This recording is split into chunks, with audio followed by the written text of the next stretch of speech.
Marisol Theron. I'm a high school English teacher, and one of the main things I look at when I'm choosing a text for a close reading, besides the quantitative measures that tell me a text is difficult enough, is the qualitative things about it, such as the complexity of the text, which is kind of hard to determine without reading it on your own. One of the main things I look at is this text difficult enough structurally to read more than one time for students? Because we only want to close read things that you have to look at again and again.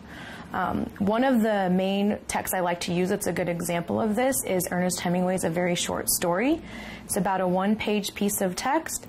And while the vocabulary and the words aren't very difficult for high school students to understand, the structure of the text is difficult. So students have to look at it multiple times.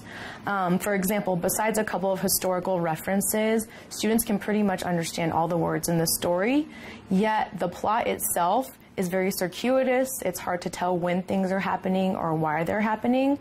So it invites students to return to the text multiple times to figure out what's going on.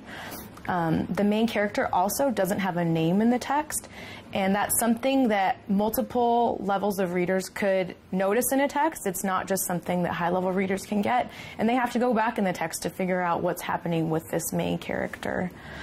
Finally, it's an interesting story, so students do want to find out what happened to the characters and why they're doing the things they do. So many of my text-dependent questions invite them to just look back at what's going on in the text and see what's happening. So I really like that one because I think it highlights the main hallmarks of a successful close reading text, in that it's short, it's complex, yet at the outset it is accessible for students in the words that it uses.